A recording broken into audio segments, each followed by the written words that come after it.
Bien, ya esta, primero buenas tardes, le había comentado que no voy a colocar la cámara por el tema de internet. Sin embargo, bueno, ya esta es la clase para efectos de la segunda corte. Ya están por entregar la primera actividad de la segunda corte. Nos queda esta. Ya la próxima semana comenzamos con la medición, que es muy importante que no falten porque la medición lleva sus procesos. Y bueno, ya estamos casi por entregar todo, ¿no? O sea, nos queda, doy esta clase para la asignación, si no me equivoco, es por ahí el 17, 16, por ahí.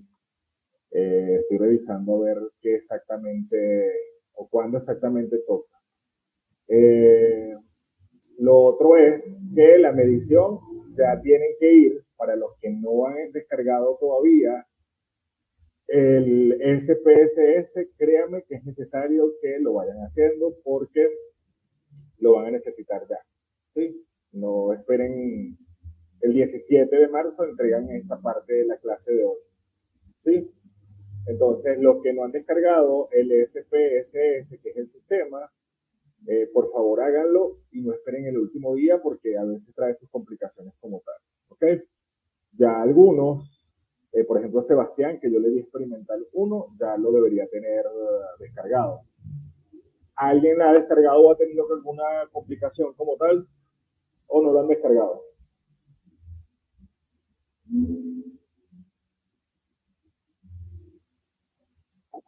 Ajá, Andrea.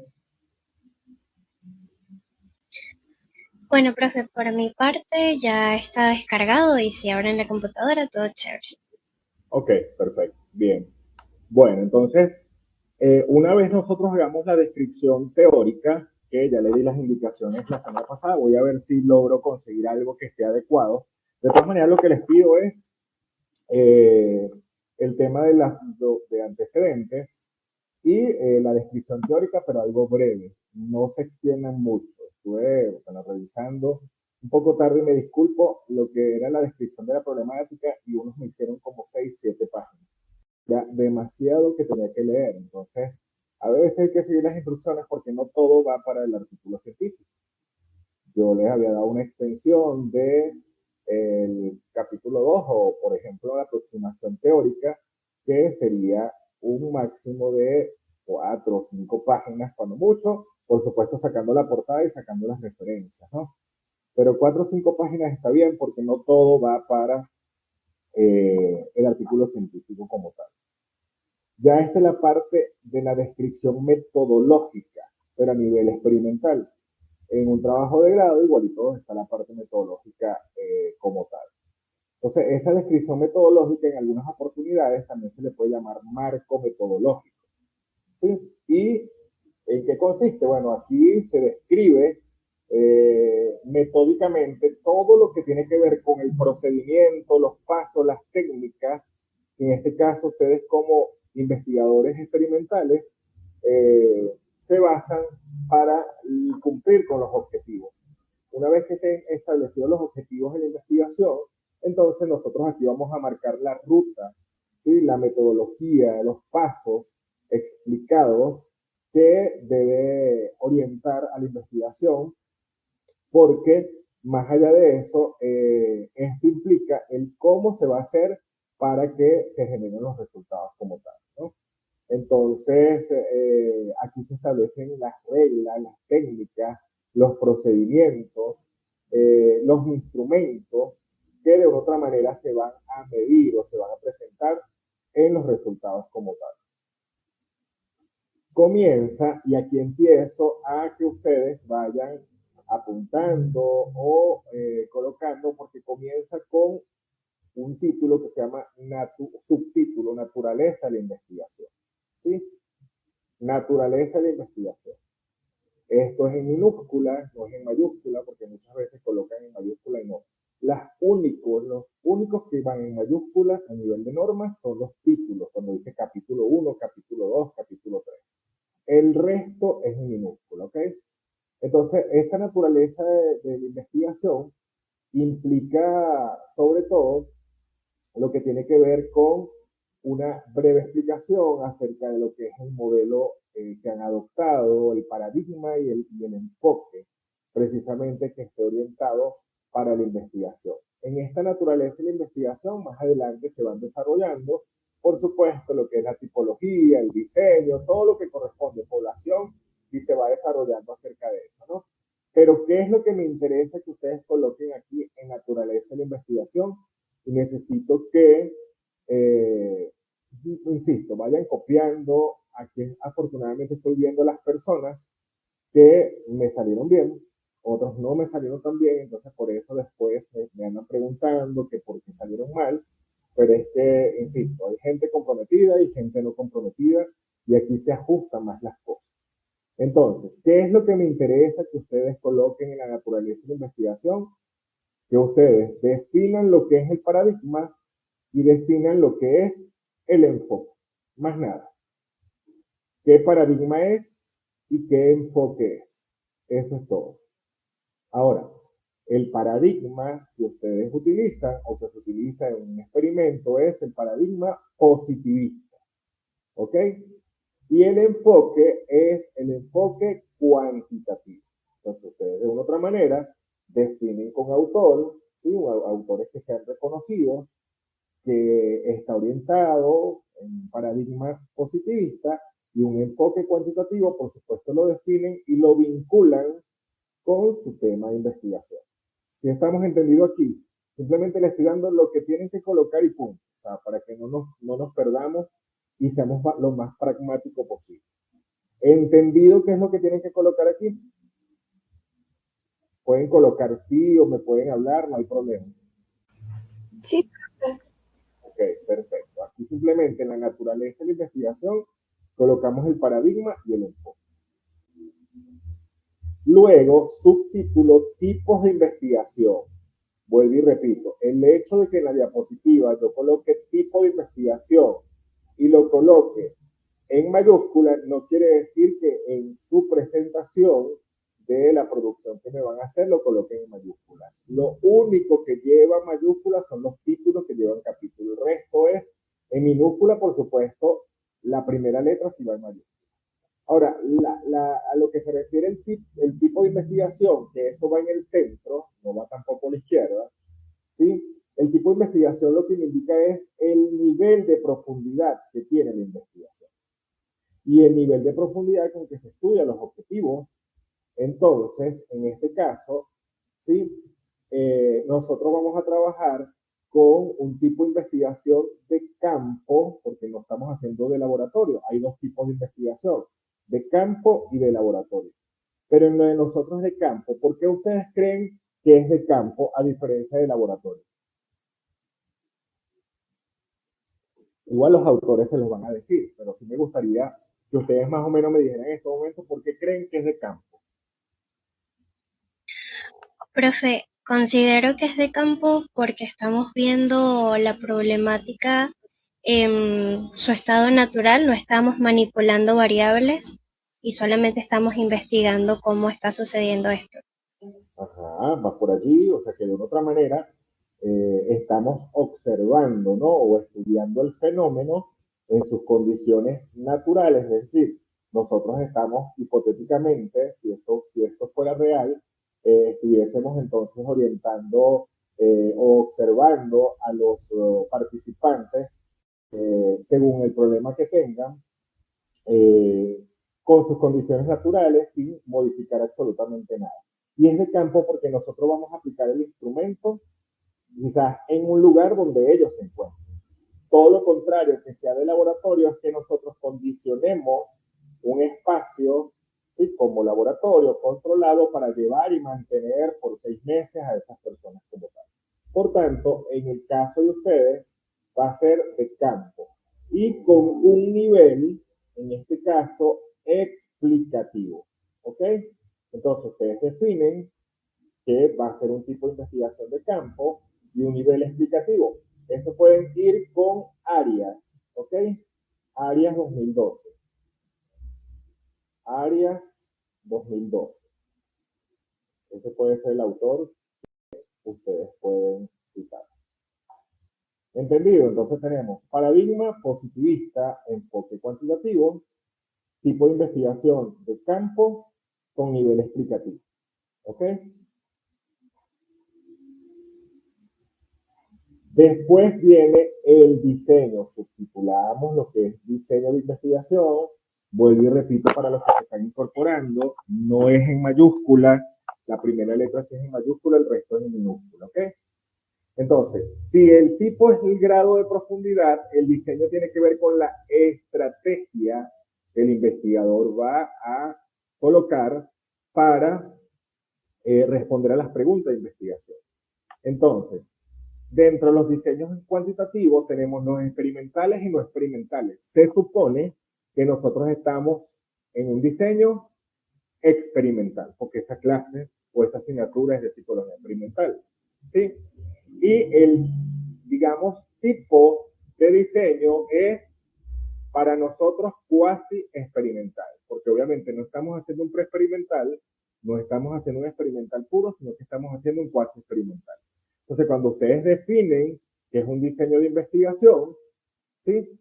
Entonces ustedes van a decir que es un diseño experimental de tipo cuasi experimental. ¿Sí me estoy haciendo entender? Porque muchas oportunidades dicen, es un diseño cuasi experimental. No, es un diseño experimental de tipología cuasi experimental. Es para que lo tengan claro. Y es experimental, cuasi experimental,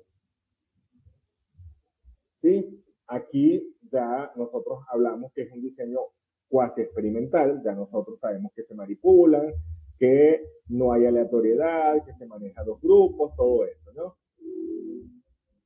Y aquí vamos a colocar entonces parte de lo que es el nivel de ese cuasi experimental. Tenemos estudio transversal y estudio longitudinal. ¿Qué me pueden ustedes entender con esa gráfica que está allí? ¿Cuándo es transversal y cuándo es longitudinal? ¿Qué pueden entender ustedes allí? Profe, que el transversal es cuando, o sea, se realiza en un solo momento, mientras que el longitudinal tiene otras evaluaciones a lo largo del tiempo.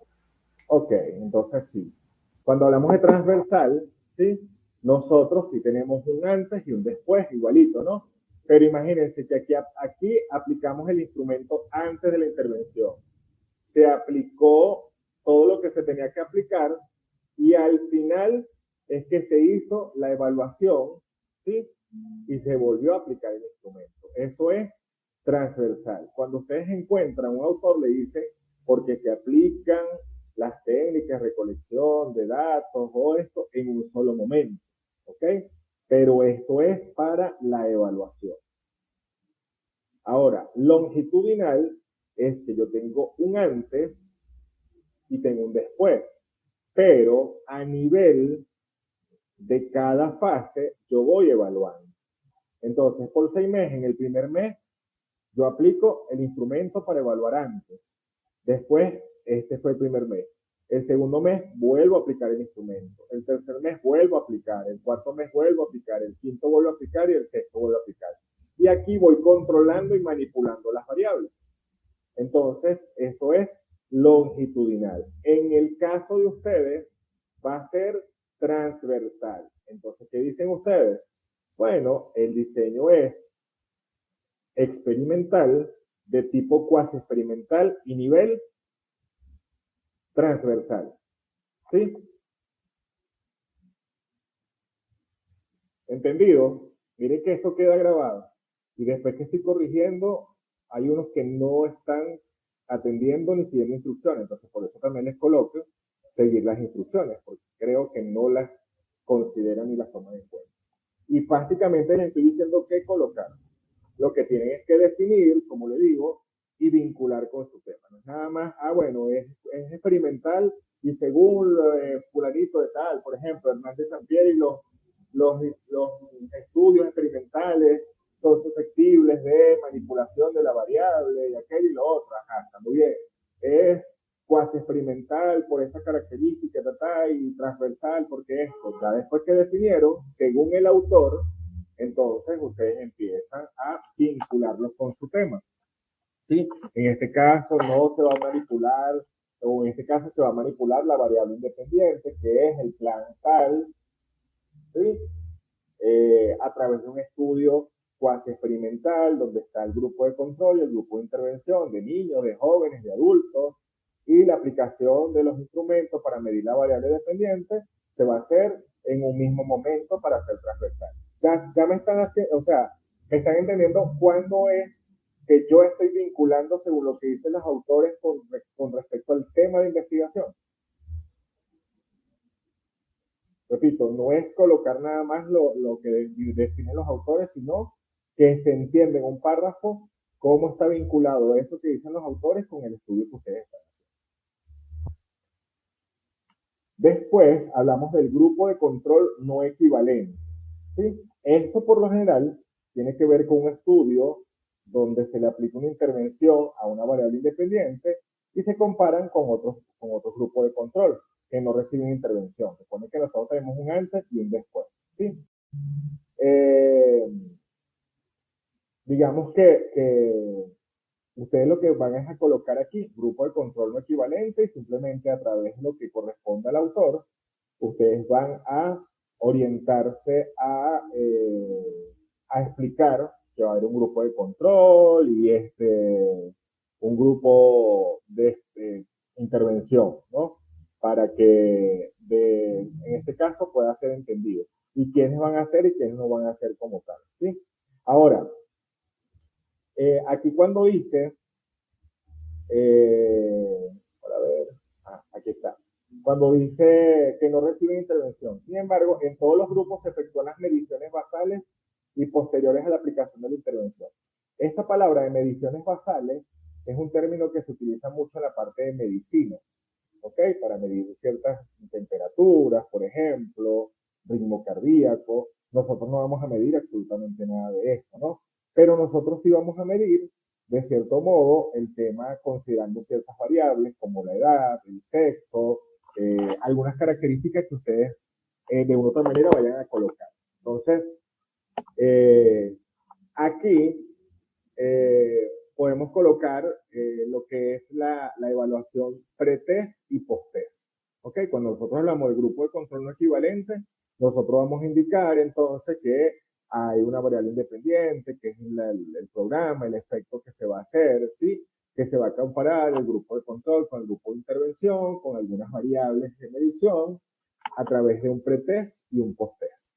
Es lo único que nosotros vamos a colocar. Después vienen las hipótesis de la investigación. Las hipótesis son proposiciones, ¿sí? Que se formulan, proposiciones o afirmaciones que se formulan de acuerdo a los objetivos o el objetivo general de la investigación como tal. Estas hipótesis nosotros pretendemos comprobar o probar para que efectivamente se estén dando como tal. Por lo general, las hipótesis se hacen en estudio cuando son de carácter explicativo, ya nosotros sabemos que es un estudio de campo explicativo, cuando de una otra manera hay una correlación, cuando trabajamos con experimentos, entre otras, ¿no? Entonces, ¿cómo se recomienda? Bueno, se redacta la hipótesis de investigación y la hipótesis nula. Por ejemplo, comenzamos con la hipótesis nula y después la hipótesis de investigación. Ejemplo, la intervención de un programa cognitivo-conductual para mujeres sobrevivientes de violencia de género no es efectivo para disminuir los niveles de ansiedad. Traten en lo posible de guiarse igual. O ustedes también pueden decir, el efecto de un programa cognitivo-conductual para disminuir la ansiedad de mujeres sobrevivientes de violencia es efectivo. ¿Sí? Ustedes pueden, pero aquí en este caso no es efectivo porque es la hipótesis nula. Entonces, o también hay diferencias significativas en el programa cognitivo-conductual para mujeres sobrevivientes de violencia de género para disminuir los niveles de ansiedad. En referencia al grupo de control y el grupo de intervención. También es una manera de redactar. Entonces, hay formas Mire, yo entiendo que existe la inteligencia artificial, pero una cosa es utilizar la inteligencia artificial como herramienta y otra cosa es copiarse lo que diga la inteligencia artificial. Lamentablemente yo voy a cambiar de estrategia a partir del próximo trimestre porque me están utilizando mucha inteligencia artificial y siento que estoy corrigiendo la inteligencia artificial y no la mano humana. Entonces, yo me doy cuenta cuando la inteligencia artificial está ahí. Una cosa es que la inteligencia artificial me ayude, me oriente, y otra cosa es que mi intervención humana es la que efectivamente se haga. Y más, ¿por qué me doy cuenta? Porque a veces hacen unas cosas tan perfectas que ustedes apenas están comenzando a aprender esta metodología y sacan unos términos que yo les pregunto en clase, ¿qué es ese término? No tienen ni la menor idea de lo que significa. Ojo, yo estoy hablando de algunos, estoy hablando de todos. Hay otros que se lo hicieron muy bien. Entonces, comenzamos con la hipótesis nula y la segunda es hipótesis de investigación.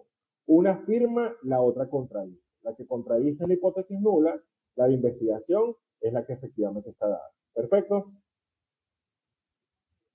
Bien, como les digo, la hipótesis nula, yo puedo hacerla tal cual como está allí, donde no es efectivo, como yo también puedo colocar, hay diferencias significativas en el programa cognitivo-conductual para entre el grupo de control y el grupo de intervención.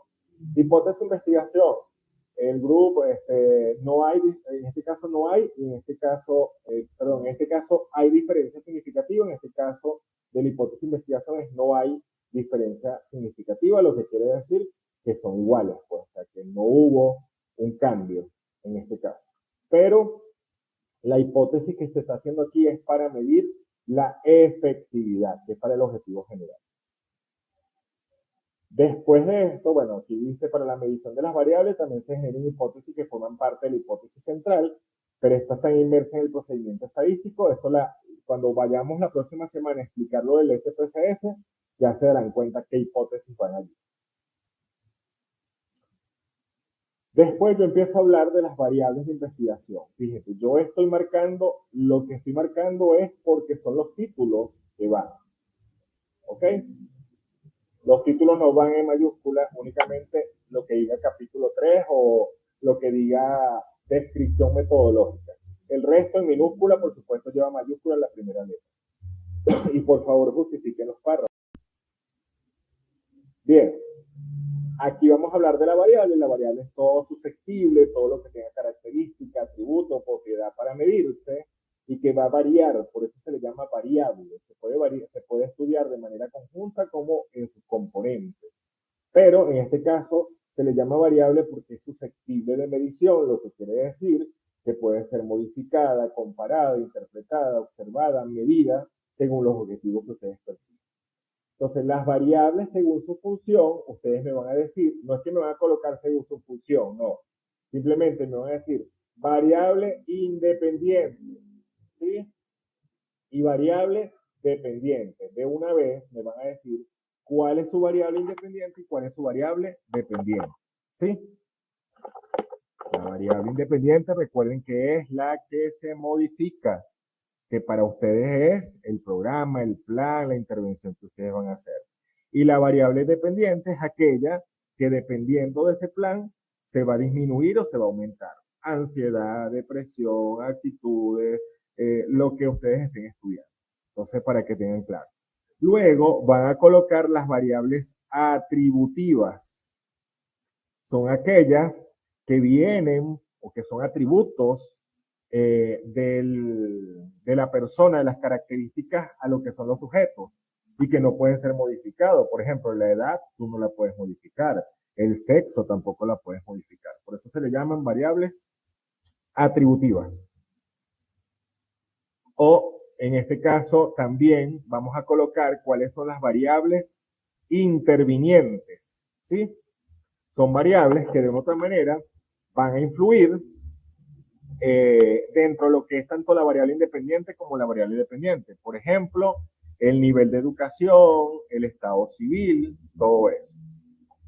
Luego vienen las variables extrañas o confusoras, ¿sí? Estas variables o confusoras también afectan a tanto a la variable independiente o dependiente, pero no son de interés del investigador o para el estudio porque no se pueden. Por ejemplo, el estado de ánimo, el clima, la experiencia de los participantes, todo eso.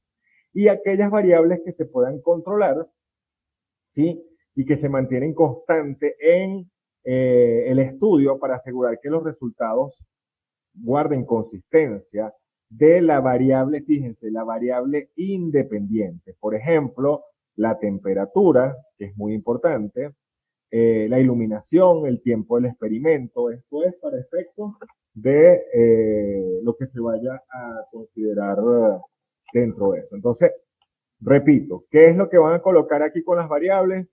Independiente, variable dependiente, las variables atributivas, aquí les estoy diciendo más o menos cuáles son, las intervinientes, las extrañas y la de control, ¿sí?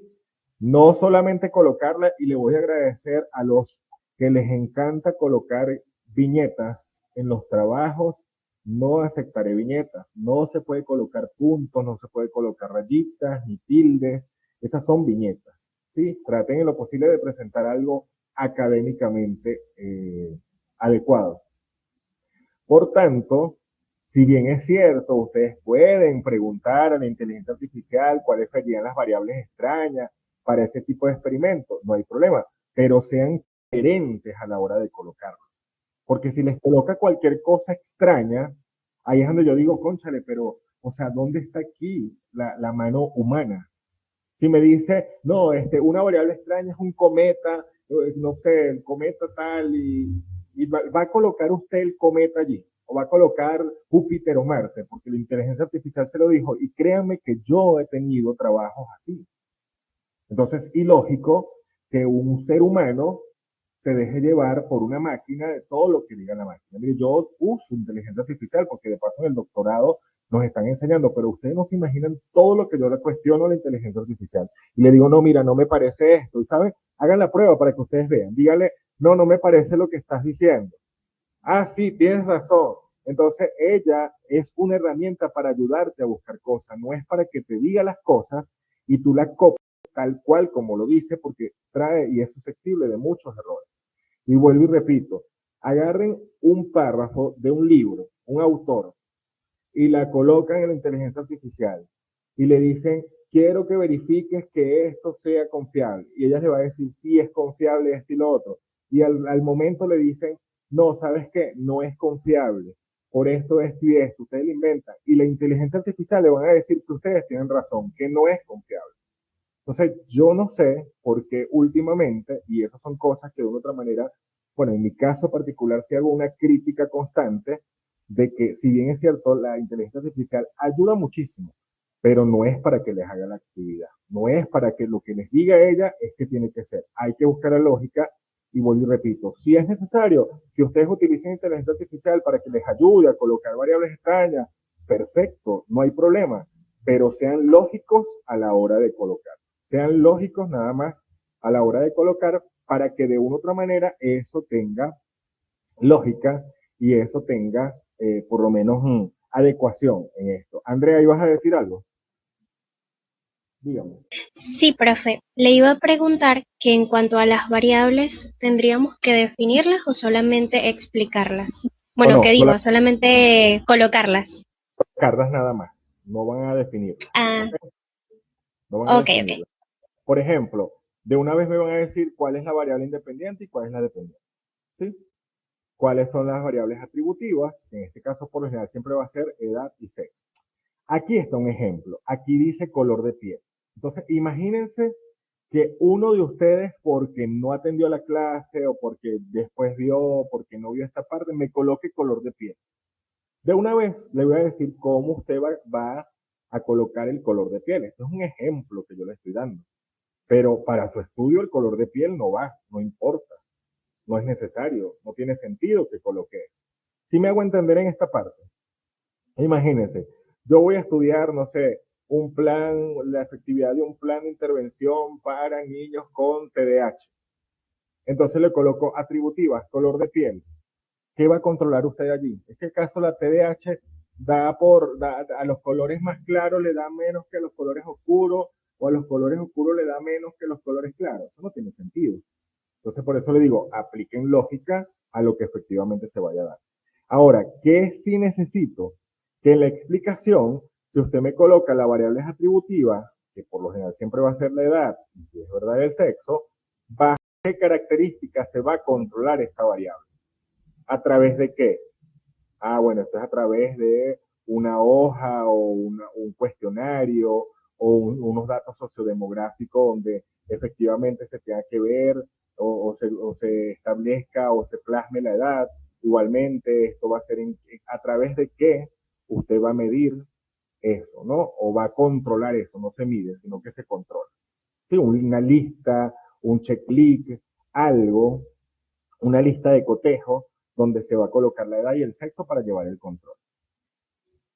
Ajá. Igualmente, las variables intervinientes, de una u otra manera, también, porque aquí se puede llevar el nivel de educación o el estado civil, dependiendo, ¿no? El resto no, porque el resto, como le digo, son variables extrañas, pero nada más se tiene que mencionar, y las variables de control, dependiendo de lo que se vaya a hacer en función a la lógica de su tema de investigación. Este es un poquito más largo. Luego hablamos de la muestra, ¿sí? Entonces, un experimento cuasi experimental, la muestra se selecciona utilizando métodos no aleatorios. Esta palabra tengo que verla, porque si usted me dice que se escogieron aleatoriamente, deja de ser un cuasi experimental, ¿sí? Fíjense que a grupos preexistentes o criterios por conveniencia, ¿sí? A diferencia de los experimentos verdaderos donde se asigna aleatoriamente. Entonces, aquí en la muestra, ustedes van a decir, la muestra está conformada para, bueno, yo les voy a pedir un ejemplo, 50 personas. 50 personas, de las cuales entonces 25 es grupo de intervención y 25 para grupos de control. ¿Sí? Eso es lo que de una otra manera tienen que colocar. ¿Bajo qué criterios? Bueno, bajo estos criterios de inclusión. ¿Sí? Mayores de edad, que quieran participar, todo eso. Para los que vienen conmigo de Experimental 1, ya saben cuáles son los criterios porque eso lo hemos hecho cuando nosotros estábamos hablando del diseño cruzado, un ejercicio que nosotros hicimos. Los que no vieron Experimental conmigo, se supone que alguien les explicó acerca de eso. Bueno, los criterios se parecen mucho a lo que nosotros queremos controlar. ¿Sí? Pero más que todo los criterios de inclusión, o sea, ¿cuáles son los criterios de inclusión que ustedes necesitan para poder considerar a esta muestra, tanto para el grupo de intervención como para el grupo de control? Obviamente, si son niños, entonces tiene que ser edades de tal a tal, ¿sí? Tanto hombres como mujeres, e indiferentemente el sexo, que no estén por un proceso psiquiátrico o con algún tipo de medicamento, por ejemplo, que tengan la voluntad de participar. Aquí vuelvo otra vez. ¿Puedo ayudarme con la inteligencia artificial? Claro, pero que sea lógico lo que ustedes vayan a colocar, porque me voy a dar cuenta que hay cosas que no tienen que ver con su estudio y ustedes sencillamente copiaron y pegaron. Entonces, no es lo que diga la inteligencia artificial. Le puede orientar y ustedes dirán, bueno, sí, para este experimento sí me conviene este criterio para poder entonces seleccionar por conveniencia a la muestra como tal. Este número 50 es hipotético. Yo les puedo decir, no, mire, vamos a trabajar con 40 o vamos a trabajar con 50 o vamos a trabajar con 60 participantes, pero eso lo hacemos para la próxima semana cuando le dé las indicaciones. O en este caso, vamos a definir de una vez. Va a ser 50 personas. ¿Oyeron? 50 personas son las que se necesitaría para este experimento, para cada uno. Ahora, profesor, ¿esto lo vamos a aplicar? No, esto es hipotético, ¿ok? Las 50 personas es hipotético. No me pregunten ni siquiera por privado, ni siquiera por el grupo, ni nada. Profesor, ¿y cuántas personas? Porque lo acabo de decir, son 50 personas hipotéticas, donde ustedes tienen que crear esa base de datos que la próxima semana les voy a enseñar. Entendido que son 50 personas. Por supuesto, 25 va a ser para intervención y 25 para el grupo de control. ¿Ok? Luego vienen los instrumentos de recolección de datos. En este caso se utilizan para analizar, por supuesto, y son pruebas estandarizadas que se aplican. En otras oportunidades se utilizan, dependiendo de experimentos, se pueden utilizar un software, otro tipo de herramientas como microscopios, pero para nosotros, pruebas estandarizadas. Andrea, ¿iba a decir algo? Andrea, creo que se le activó el micrófono. Soy excepcionalmente normal. Ajá. Vamos a ver aquí. Ok. Bueno. Entonces, aquí lo que vamos a hacer es nosotros, sobre la variable dependiente, que ya ustedes saben que la variable dependiente es la que de una u otra manera va a manejarse o a moverse según el plan de intervención, el programa, porque su programa o plan es la variable independiente, es decir, la que nosotros podemos modificar, va a darse, por ejemplo, los niveles de presión, los niveles de ansiedad, las habilidades sociales, las actitudes disruptivas, qué sé yo. Entonces nosotros tenemos que buscar, investigar sobre un instrumento que pueda medir esa variable dependiente. La describimos un poco y buscamos su confiabilidad y validez. ¿Sí entendimos esta parte? Que tenemos que investigar acerca de un instrumento que mida mi variable dependiente, lo que ustedes están estudiando, ya sea habilidades sociales, depresión, ansiedad, lo que más o menos me acuerdo en estos momentos. Actitudes, conductas disruptivas, problemas de aprendizaje. Entonces, nosotros aquí lo que buscamos es un instrumento y ese instrumento lo describimos un poco y en ese mismo instrumento nosotros buscamos su confiabilidad y validez para colocarlo. ¿Entendido qué es lo que vamos a nosotros colocar aquí? Miren que esto es largo, tienen que comenzar. Luego vienen las etapas de la investigación cuasi experimental. Aquí básicamente se la estoy dando. Formulación de la pregunta de investigación, selección del diseño cuasi experimental, identificación de las variables, selección de la muestra, recolección de los instrumentos, análisis de los datos y la interpretación de los resultados. Esta es la etapa. ¿Qué es lo que van a hacer? Ustedes colocan esta etapa y lo que van a hacer es explicar. ¿Ok? En esta etapa o en esta, sí, se puede decir etapa, se formularon las preguntas de investigación dadas para obtener o para ser consideradas en las conclusiones. ¿Sí? Posteriormente se diseñó el diseño, que en este caso es cuasi experimental, ideada para las ciencias sociales, Se identificaron las variables, que es independiente y dependiente. Luego se seleccionaron los participantes, que son 60 de las mismas, 25 de control y 25 de intervención. Se establecieron la recolección de datos a través del instrumento tal. Posteriormente se hizo el análisis de los datos a través del SPSS y finalmente la interpretación de los resultados que se hará acerca de la investigación. O sea, algo más o menos orientado a eso. Luego nos vamos finalmente a la técnica estadística del análisis de los datos, ¿sí? Para efectos de los estudios experimentales, la técnica estadística es muy importante porque nos va a permitir analizar los datos, extraer las conclusiones, validar las hipótesis y todo. Entonces, fíjense algo. Nosotros vamos a trabajar con prueba de normalidad, la T de Student, ¿sí? Y la D de Cohen. Básicamente, ¿no? Hay otra que es ANOVA, pero esto es para 3 variables, la distribución Z, sino que vamos a trabajar con esto, básicamente, ¿ok? Quizás no utilicemos la T de Student, sino la Udemy, que es para pruebas no paramétricas, pero bueno, ya yo se las voy a explicar cuando les vaya dando. La próxima clase es esta clase de técnicas estadísticas. Por ahora, no importa, colóquenme nada más estas 3. Obviamente la tienen que definir un poquito. Y eso es todo. Como comprenderán, esta unidad es la más larga y no pueden esperar a última hora a hacer las cosas. Vayan poco a poco haciéndola para que bueno, puedan terminarla y así me vayan haciendo preguntas porque tienen que entregar el 17. Hoy es 6, le quedan 11 días para hacerla, o sea, casi una semana y media.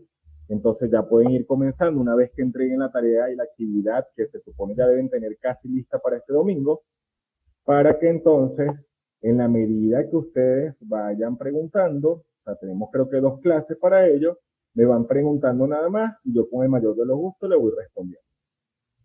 ¿Sí? ¿Alguna pregunta? Esta es la más larga, más tediosa, pero es una misma estructura para todos. Dígame, Andrea. Profe, bueno, la clase anterior la habíamos comentado con respecto al ejemplo, a ver si nos los podía proporcionar. Sí, el tema es, Andrea, que no tengo algo acorde para ustedes. Voy a revisar ahorita cuando termine a ver si tengo algo, pero que créanme que no tengo tiempo. Yo poco he dormido, básicamente no almorcé, porque, y de hecho termino con ustedes, viene cantidad de cosas que tengo. Entonces no tengo un tiempo como para decir, me voy a poner a reorganizar como tal, ¿sí? Si cuando mucho les puedo colocar el que estaba, pero es nada más para que se fijen cómo se redactan los antecedentes. ¿Ok? Pero ya yo en la clase les dije más o menos cómo establecer la estructura de lo que son los referentes teóricos, que tampoco es que van a explicar mucho, explican sobre el programa y explican sobre la variable dependiente. Eso es lo que me interesa, ¿no? Ya en un trabajo de investigación eso se amplía, pero es lo que más me orienta en estos momentos, ¿ok? Profe, en la plataforma tenemos fecha de entrega hasta el martes 10 de de la entrega de el marco teórico. Seguimos entonces con esa fecha, ¿no? Hasta el 10, hasta el martes. En la plataforma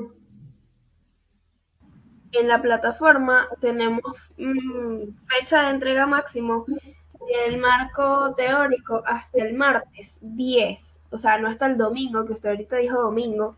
está bien, hasta el martes. Sí, está bien. Si ahí dice hasta el martes, bueno, hasta el martes. Eso es mentira que yo los voy a corregir el domingo 8. Sí, no hay problema. Vale, La otra sí es que la descripción metodológica sí va a ser hasta el 17, ¿oyeron? O sea, el hecho de que el martes, bueno, es porque ya se vea colocado así, no importa, no se las voy a cambiar para que tengan un poquitito más de chance.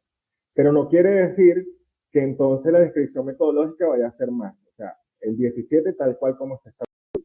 ¿Ok?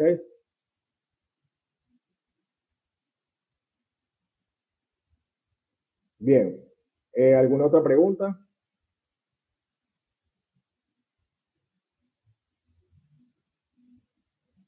¿Preguntas, chicos o chicas? bueno, profe, a mí sí me gustaría si nos puede subir el archivo que nos había mostrado anteriormente para así tener como que una guía al menos con los antecedentes, que es como que lo que es más Ok, perfecto. Se las subo, pero como les digo, nada más para efecto de los antecedentes. Oye,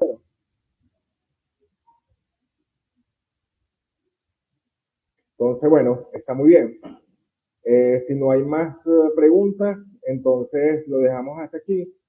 Y bueno, me estarán preguntando como tal. Dígame, Andrea. No, profe, iba a poner la manito y se me fue la otra mano. Ok, chévere.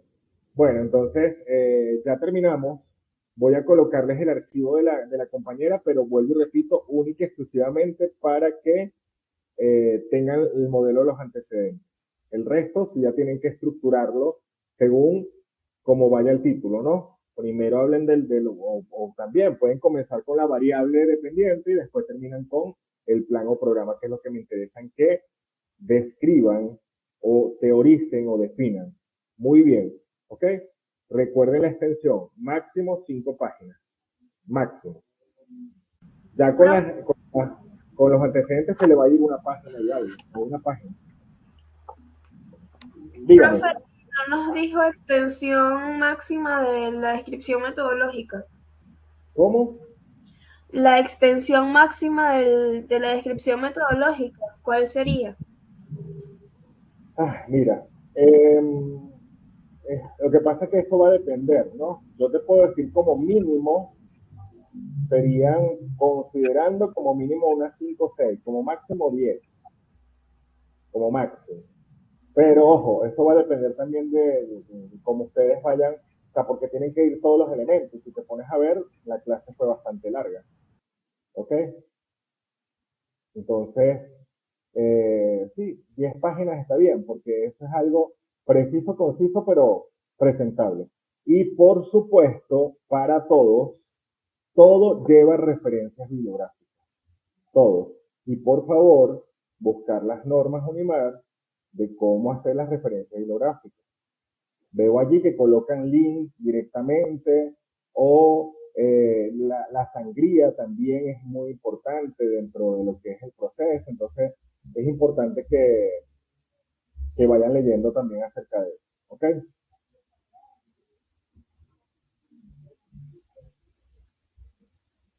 El manual de trabajo de investigación y las normas de escritura para elaboración de presentación de trabajo de grado. Esa es la de la UNIMAR. Allí, por supuesto, está, tengo el manual para elaboración y presentación de trabajo de investigación y tengo por aquí las normas de escritural para la elaboración y presentación de tesis de trabajo de grado. Sí, ya el manual, por supuesto, creo que indica sobre todo el ejemplo de cómo van las referencias, ¿ok?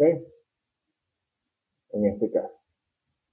Las referencias con sangría francesa. De hecho, las mismas normas le establecen cómo van las referencias y es con sangría francesa. Bien, ¿alguna otra pregunta?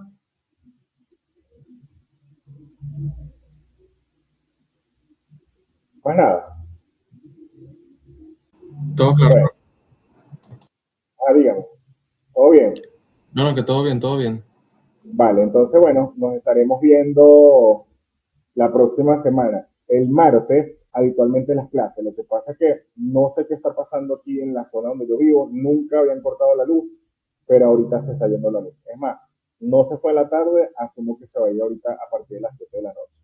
Te van a complicar la noche, pero no puedo hacer más nada. Entonces el martes, si habitualmente no, bueno, igual yo les digo, ¿no? Pero si el martes, faltando unos 5 minutos para las 7 de la noche, se fue la luz. Ya puedo entender qué es lo que significa cuando uno se le va la luz. Yo tengo tantos años aquí y no había pasado, pero bueno, alguien descubrió el switch de donde se apaga la luz de esta zona y como que ya se está divirtiendo. Entonces, en este caso, el martes les avisaré exactamente si tengo luz o no tengo luz. Pero bueno, hasta ahora la clase va a ser el martes, ¿ok? Martes 10. Bueno, que estén muy bien. Feliz tarde.